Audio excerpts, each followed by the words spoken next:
I have been taking Mario Party way too seriously for about the past 6 years and have even hosted multiple competitive events for it. Despite how luck-based this whole series can be, I genuinely believe I am one of the best and most knowledgeable players in the whole world when it comes to this silly little game.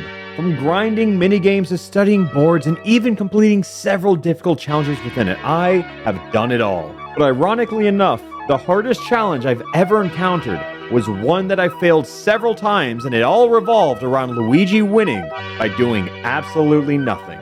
This meme has been prevalent since the dawn of YouTube. Showcases of Luigi winning across various games, all while doing nothing at all.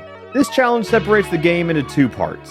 1, the board where I have full control, and 2, the mini games where Luigi can't do anything at all. Of course, this is always in a vacuum with a controlled environment, like manipulating a CPU in an individual match. So eventually, I had to ask, can Luigi really win by doing absolutely nothing? Oh, and if you're into this kind of thing, I've been streaming all these challenge runs on twitch.tv/Alpharad and uploading them on this channel when I'm done. And if that's not your thing and you prefer the edited video, look at this graph.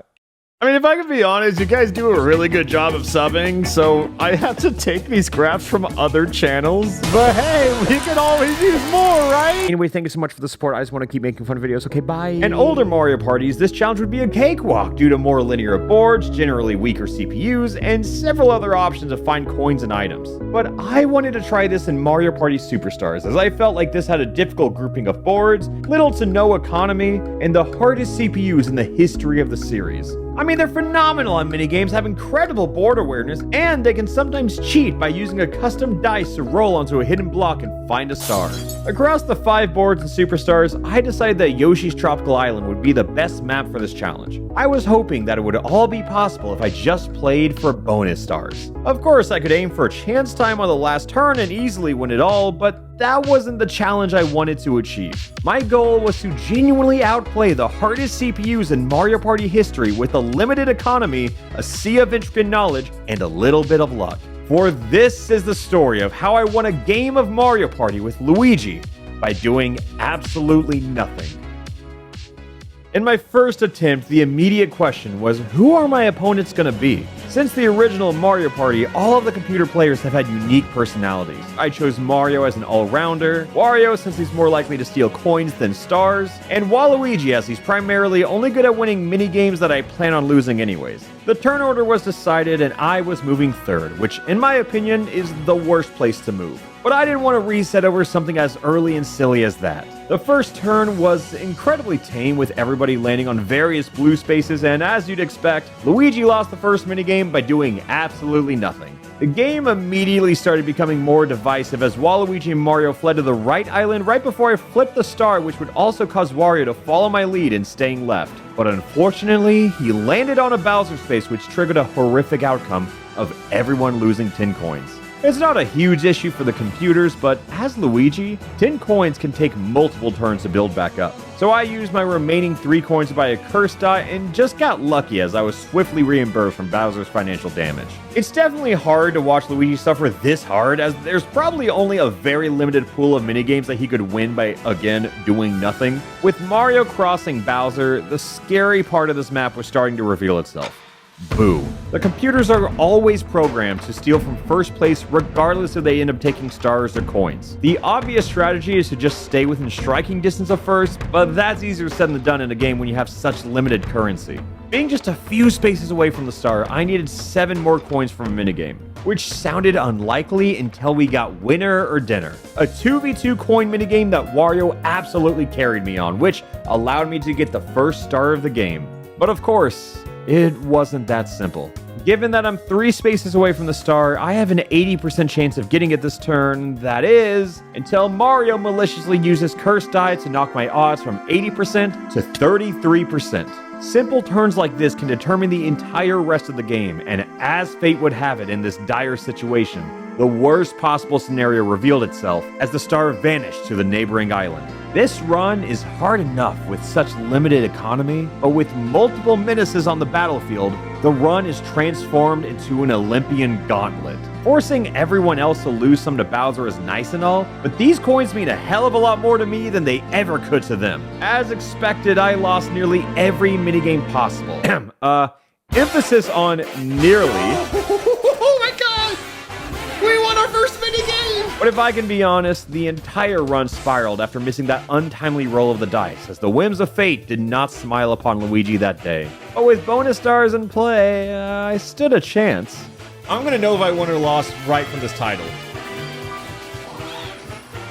But we all knew this game wouldn't turn out to have a happy ending, as second place is still considered a failure in this challenge. However, I did learn a lot from this game, like how volatile first place is given how frequently Boo is visited. The hardest part for me was that Luigi just lacked the funds to combat it, while everyone else had the currency to steal multiple stars per game. But upon realizing how fickle this map is, I decided to switch it up for the second attempt with Horrorland. I kept the same cast as last time, contemplated the value of bonus stars before ultimately keeping them on, and somehow ended up moving third yet again. Despite the change in scenery, this map did not change the results at all. The board seemed really promising in the early turns, but since the shops changed in the last half of every game, it all started going downhill after the CPUs started chain-linking triple dice with their seemingly infinite amount of coins. Luigi was certifiably incapable of competing with that kind of movement and essentially got power correct by that alone in the second half of Horrorland. Now knowing that triple dice spam is inevitable and impossible to keep up with, that eliminates 3 out of the 5 maps that triple dice appear in. So for the third attempt, I decided to try my luck with the only unexplored possibility: Peach's birthday cake. This map is dictated by 2 things: fat rolls and happening spaces. Given how linear the board is, distance is worth its weight in gold. But the eventful piranha plans can be the tool to steal the same gold. Losing minigames isn't all that bad when you know you can make it up for the late game by investing in the event spaces. With everybody dodging my piranha plans, this left me a few coins short while being a single spot behind the star. Since it's impossible to rely on minigames, I decided to cut my losses early and move on to attempt number 4, back on Yoshi's Tropical Island. For the first time in this challenge, I got to move first. Barely, switching the islands right off the bat before Wario hits Control-Z. I lost the typical minigame before rolling a standard die, watching Wario dump his entire earnings into his own custom die, and then Mario landed on a completely normal and unsuspecting blue space. No, don't. Don't let it be Mario. So I made the executive decision to call that run a loss. Moving first again in the 5th attempt, fate was finally kind to me. Getting third place money in certain minigames goes a long way, and sometimes Luigi gets straight up carried to the gold.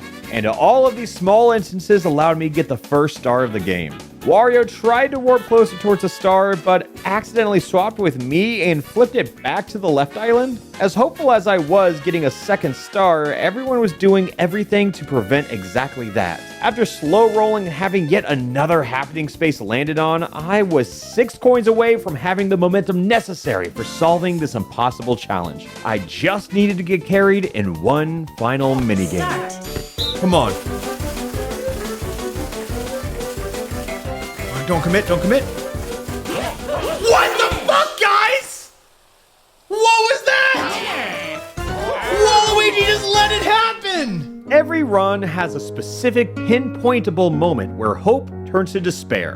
And this was the exact instance where attempt number 5 became conventionally unwinnable. To add insult to injury, when I wasn't in dire need of coins, that is when Waluigi showed signs of a pulse. I know I said that I didn't want to win through chance time, but at this point, it was all I had left. Oh shit. I pressed the wrong one.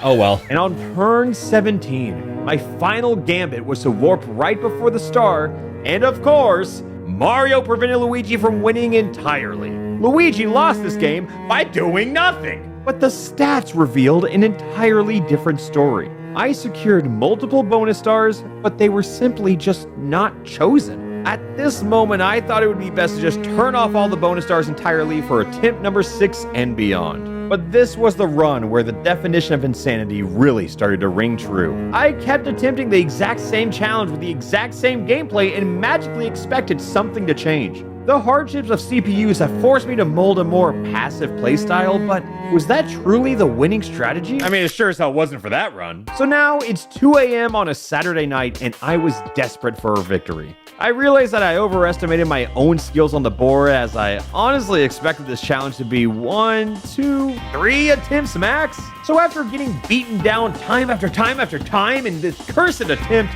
as I ended up in last place for the first time of the night, maybe it was best to go to sleep and try again bright and early tomorrow. After spending an hour in bed staring at the ceiling, I contemplated a different cast of characters. And since it's a new day with bonus stars turned off, I decided to mix it up and drop a brand new perspective on Peach's birthday cake. This time around, I had much better luck with scavenging coins as well as moving at a decent pace. But for some reason, as soon as I got my first star, things started to change. I was rolling horrendously low and not even a warp block could have saved me. With the dangerous board up ahead and everybody rolling so much higher than I could just by sheer luck, I knew that if I lost anything, the run would be dead. So that's when I decided that our fun little warm-up game had reached its natural end. For attempt number 9, I switched out some more CPUs. Now that we're back on Yoshi's Tropical Island and ready for a day full of inevitable heartbreak, the match started off with some fortunate plays, sure, but it all came to a halt when I passed by a star while being a broke-ass bitch. I didn't really have much of a win condition in this game, well, until this happened. Hidden block though?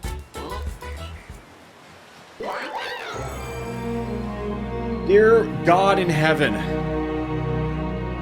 I have been good. Coins are fine, but more than anything, I would really like a star. Please? And that's when the horror started to sneak up, as Daisy was sitting behind Boo, primed and ready to steal a star from first place. Oh, I'm in first place. But I instantly benefited from the Harbinger of Chaos by stealing a star from Yoshi. Everything felt fine until a double coin hammer drop happened and completely abolished the state of our current economy in a way that I could definitely not keep up with, as everyone started finding golden pipes, plunder chests, and even a dueling glove. We're only halfway through the game and things started becoming catastrophic. A few turns later, as I was prepped to collect the star that would net Luigi an absolute victory by doing nothing, Wario, who plundered a duel glove, decided to stop me in my tracks and take every single coin I had, which is an absolutely depressing way to lose the closest run yet.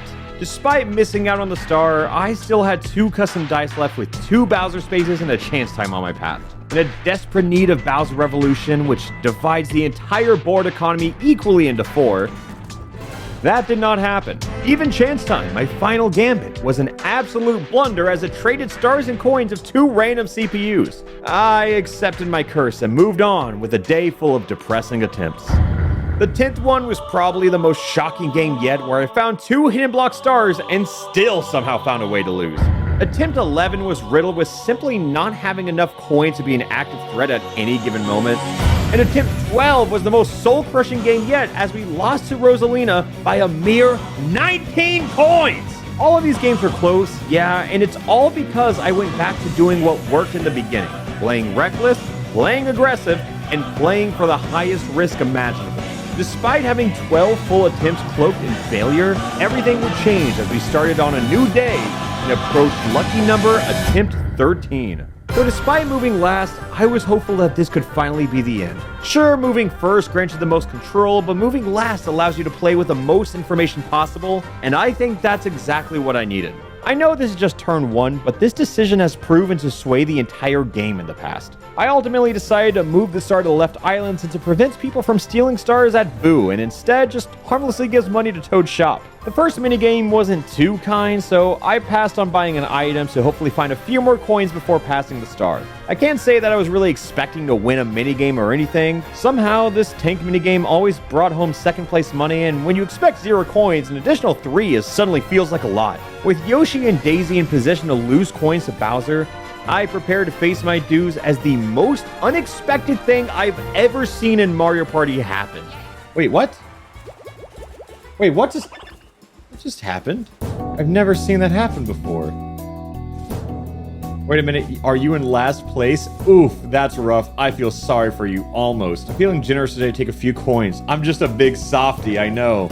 In all of my hours of playing this game, I never knew that was a possible timeline. But suddenly, Lady Luck was smiling upon me once again. While everyone was focusing on this Bowser-born miracle, Birdo was sneaking up on another star as Daisy and Yoshi suffered devastating losses. Knowing that I was running a potential risk of steals, I suddenly had the currency to actively compete with Boo. But Birdo gaining an additional 20 coins was not part of the plan. She may have gotten that star, but at least she wasn't stealing one, you know? Daisy definitely stopped my heart with a hidden block full of coins, but luckily both her and Yoshi were rolling pitifully. Just like me. You know, since Yoshi apparently wants to see my downfall. At least I got a warp block out of it and was in striking distance of the star once more, and oh, okay, yeah, apparently Yoshi has another curse die! Yeah, that's fun, that's cool. Yeah, awesome. Just like the very first attempt of this run, a timeline that felt like a different life ago, I was faced with these forcibly difficult odds and needed to hit a 33% chance to take home another star. At least Birdo had some sympathy and brought home 15 coins for the team. Fortunately, I didn't miss out on the star entirely and eventually secured my first star of the game. I was aware that I could have said no and stolen one instead, but I was too fearful of being in first with this many people on the right island. Also, given how hard it was for me to acquire coins, I didn't want to blow the bank within the first half of the game. After yet another expected loss, Birdo's low dice roll saved everything for me. The star for both Daisy and Yoshi suddenly vanished. Also, it's worth noting how lucky I got with how low both of them had to roll in the past few turns to not get that star. If it wasn't for all of these multiple lucky elements coming together, I do not know how I would possibly stand a chance at all in this burdensome challenge. But with Yoshi flipping the star once more, it all became scary again. I potentially rolled onto a Bowser space, but decided to abandon the Stars Island in preservation of all this good fortune. Right before Boo, Daisy used her signature warp block and was now questionable play, sure, but then I decided to use my warp block and somehow swapped with Birdo again, which not only put me back on the correct island, but allowed me to steal a star from Daisy since she was the biggest threat at the time. Somehow, this run was looking good, but at the end of the day, this is Mario Party, a game designed around having things go wrong. My biggest fear was Daisy buying a star and then stealing yet another. Since Birdo crossed Bowser earlier on the left, this put me in a prime situation to cross back to the left island and pick up yet another star on this perfect run. So I used the cursed die to limit Daisy further and landed on a leftward lucky space and received a jackpot of 12 coins. But unfortunately, it wouldn't be that easy, as Birdo made a devastating swap. Luckily, my cursed die prevented Daisy from benefiting from Birdo's destruction, as I then used my second warp block, avoided Bowser entirely, purchased a custom die, and then collected absolutely nothing from a supposed lucky tile. Daisy may have collected another star, yeah, but at least she flipped the islands while doing so, giving me yet another chance at securing an additional star. Alas, Yoshi then swapped with Daisy and stole a star from the immobile and helpless Luigi. It's not like I wasn't prepared to lose a star, and if I can be honest, I'm glad it was stolen by Yoshi and not Daisy, as that would have realistically put her in an unstoppable lead. With the star being flipped for like the millionth time, I rolled perfectly low, collected 15 coins, and frowned as Daisy somehow found another star. Sure, Yoshi has been meddling in everyone's plans lately, but thanks to the star being on the right island, this causes Yoshi's AI to head south and risk it all for a Bowser revolution, which brought Luigi up to a whopping 58 coins. Landing on yet another lucky space, Luigi just had to stay alive until the islands eventually flipped again. But what if there was another way? After losing an expected minigame, Toad was ready to call the last 5 turns and award the biggest loser with a ready-to-use golden pipe. No matter what happens, I am suddenly on a victorious path to acquiring 2 more stars. Well, that is until Yoshi landed on chance time. In this game, you can do everything right, but at the end of the day, it really doesn't matter if... Scared you, huh? Nah, don't worry. Our plan is still in full motion. Roll a guaranteed 2, lose a minigame, and pop the golden pipe.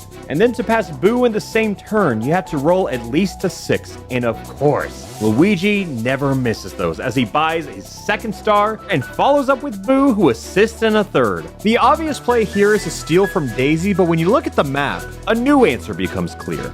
Yoshi is so close to buying a star before probably stealing another just like I did, and given that, there is a 100% chance he steals from me. So we need his star as insurance to keep a larger divide between Luigi and Yoshi. all before counting a total of 0 Goombas. Birdo almost lands on another happening flip, but then Daisy rolls a nearly impossible 15 to travel across the island just to flip them instead. This lands both Yoshi and Daisy a few spaces away from Bowser as an immediate race for Luigi forms to cross the islands and purchase the final star to secure the game, all with only 3 turns remaining. It at least got us to the correct island alongside a generous lucky space to guarantee a future dice roll. And with 14 coins needed, Luigi's precious prayers were answered as his team collected a humongous 19 coins in his steed. I know that this makes the stars seem guaranteed, but with Bowser knocking Daisy below the rate to steal a star, she realized that stealing coins can effectively do the same, as we were now a mere 2 coins below the current asking price for a much needed star. In a perfect world, I would just use the custom die on this turn to secure a star, but because of Daisy's destructive dance with the devil, our guaranteed win was suddenly a little less than guaranteed. Given that a lucky space doesn't always give coins, I decided to roll a confident 7 onto a normal blue space to collect a necessary 6 coins, all before realizing Daisy had one final trick up her sleeve. Yeah. Okay. 33% chance. In the bottom of the 9th inning, the final move on turn 20, Luigi was faced with Daisy's demonic dice as his 80% chance at winning was knocked down to a familiar 33. Not only that, but Yoshi successfully made it to Boo, which forces Luigi in a sink or swim situation. Similar to the first run, if we miss this, the game spirals out of our hands. But unlike that same run, this is happening on the final move of the final turn. Everything that I've spent days trying to accomplish comes down to a dastardly date with this weighted dice roll. In the last turn of the game, please show us a 3. Oh! Oh my god! Oh my god! He did it! And just like that, against all odds, Luigi won by doing absolutely nothing. This challenge was hard, sure, but apparently all you needed was a little bit of pride, a little bit of luck, and a whole lot of nothing.